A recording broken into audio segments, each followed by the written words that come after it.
Picture the Bay of Pozzuoli in Italy. For 2,000 years, the waves have crashed against the Roman piers here. Salt water, the eternal enemy of concrete, has relentlessly attacked these structures day after day, century after century. Modern concrete would have crumbled to sand in a fraction of that time. Yet, these ancient barriers remain. They are not weaker. They are stronger. Forensic drills reveal a material that has become more robust, its internal structure healing and reinforcing itself with minerals so rare they barely exist in nature. This isn't just old stone. It's a 2,000-year-old technology that defies the laws of modern engineering. It stands as a silent, impossible testament to a recipe so brilliant and so violent that we are only just beginning to comprehend its secrets. What did the Romans know that we have forgotten? And now please stop the video and subscribe to our channel. To be able to keep making videos like this, we need to reach 1,000 subscribers as soon as possible. Thank you. To understand their secret, you first have to understand their desperation. The Roman Empire wasn't built on grand ideas alone.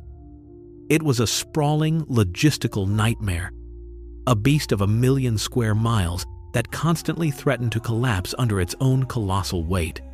Every new conquest, every new city, created an insatiable demand for infrastructure on a scale the world had never seen.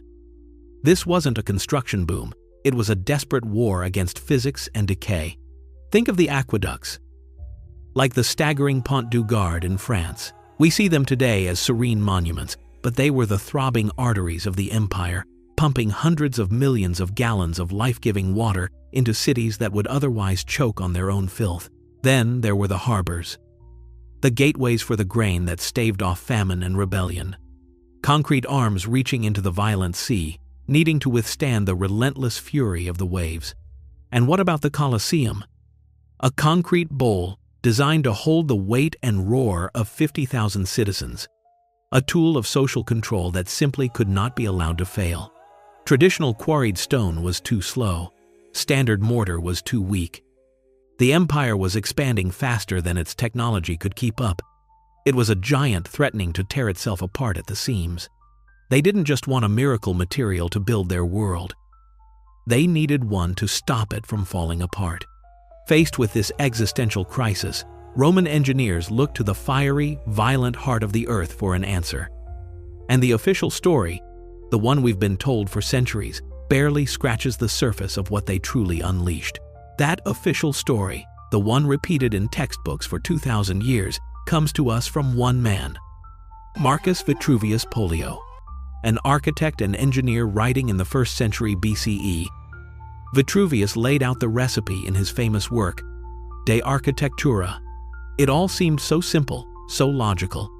He wrote of using a special kind of sand, a volcanic ash found in the lands around Mount Vesuvius, near the town of Puteoli, what we now call Pozzolana. He instructed builders to take this ash and mix it with lime that had been slaked with water, creating a mortar that, when combined with chunky aggregates like rock and broken tile, would set into a remarkably strong mass, even underwater. For centuries, this was the accepted truth. Pozzolana was the magic ingredient. Case closed. But the historical record is a quiet thing, defined as much by what it omits as by what it says. Vitruvius gave us a list of ingredients, but he didn't tell us the whole story. Perhaps he didn't know it himself. Or perhaps it was a guarded secret of the builders' guilds. Because hidden within that simple recipe was a violent, counterintuitive process that made all the difference. A truth that left no trace in the official documents, but was burned directly into the stone itself. For those who looked closer, the cracks in the official theory began to show, not just in the ancient texts, but in the material itself. When modern scientists placed samples of Roman concrete under powerful microscopes, they found something that shouldn't be there. Everywhere, scattered throughout the incredibly durable mortar, like tiny white pebbles, were millimeter-sized chunks of lime.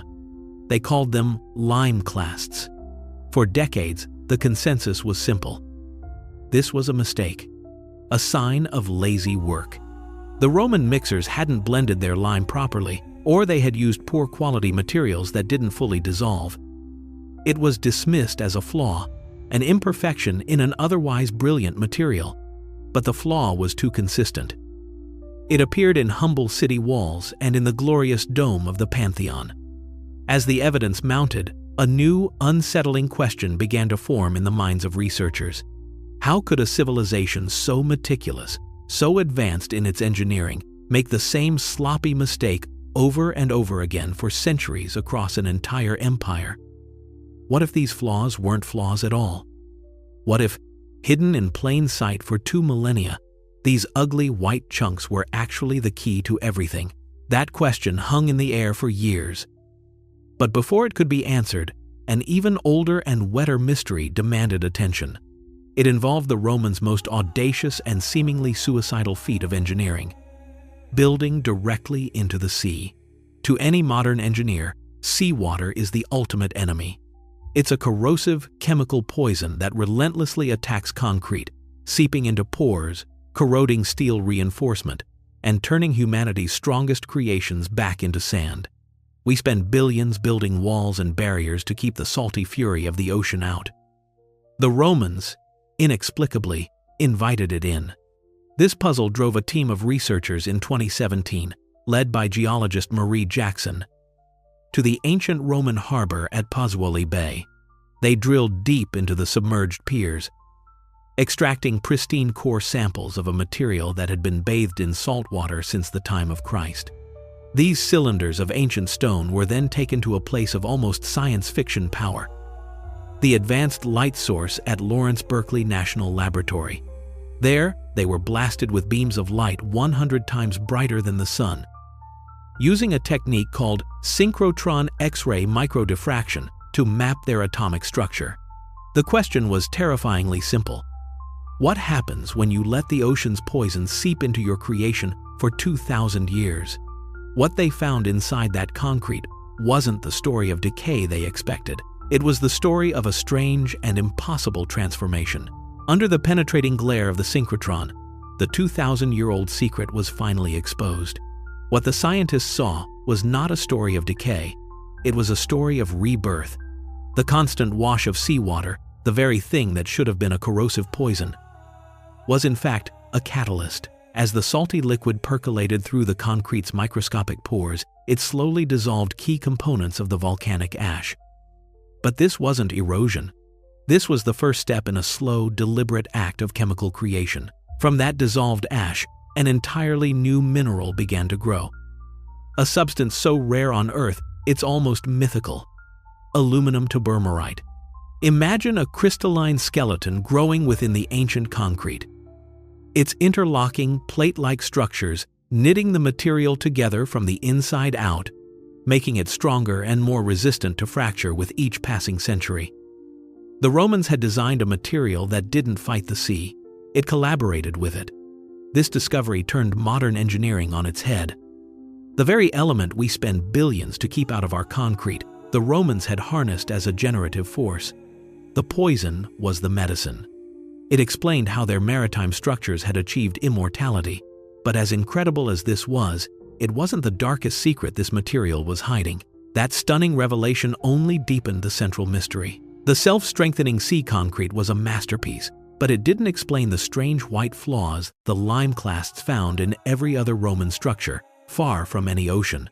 The official story still called them a mistake, a sign of sloppy work.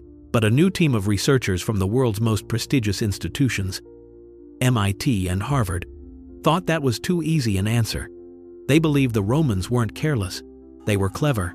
As detailed in a groundbreaking 2023 study published in Science Advances, they decided to treat these ignored white chunks not as a flaw, but as a forensic clue.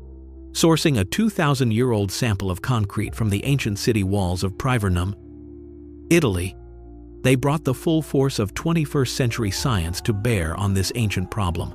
Using scanning electron microscopy, energy dispersive X-ray spectroscopy, and Raman microscopy, they analyzed the clasts at a level of detail the Romans could never have imagined. They were looking at a problem everyone else had dismissed for centuries. And they were about to find that the biggest mistake in Roman engineering was, in fact, their most brilliant secret. The results that came back from the electron microscopes were immediate and undeniable. rewriting 2,000 years of history in an instant.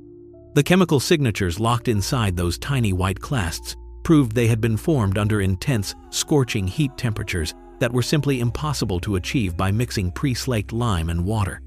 The conclusion was terrifying, and it was brilliant. The Romans weren't using slaked lime at all. They were using its raw, unstable, and highly caustic precursor, quicklime. Imagine the scene. Roman builders, their hands protected, pouring this dry, dangerous powder directly into the wet mix of pozzolana and sand.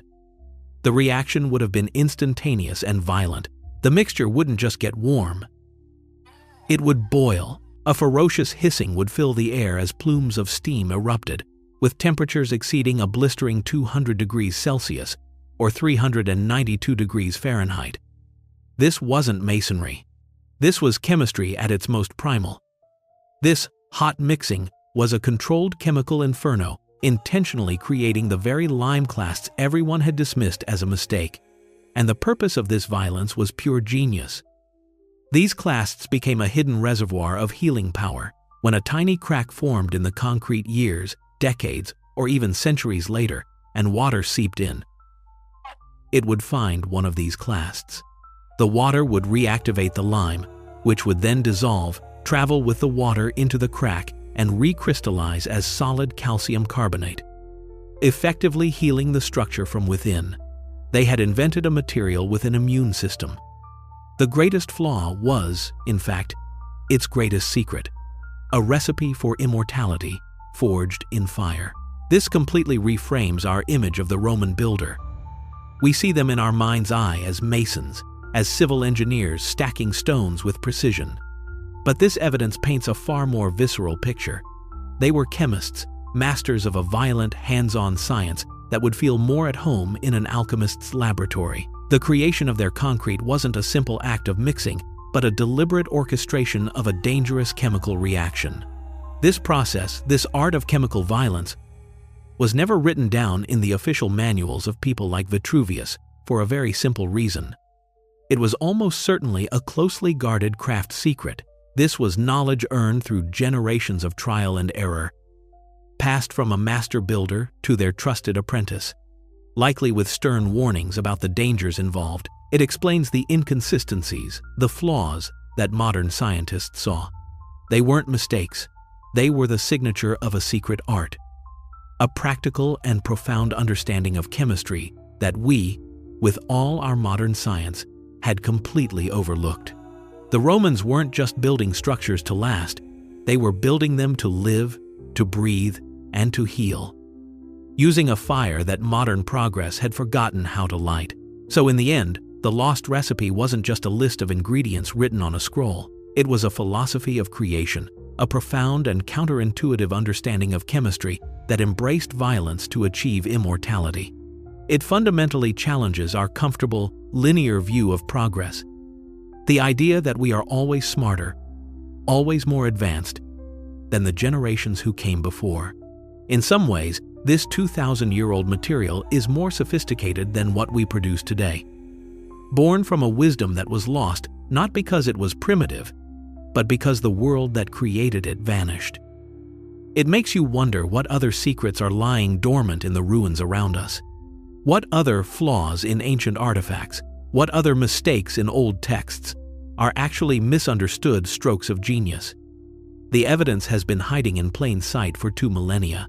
It's a humbling reminder that history is not just a story of what we know, but a haunting mystery of everything we have forgotten. If you want to continue digging up the secrets of the past, subscribe to our channel, because there are more ghosts in the stone waiting to be found.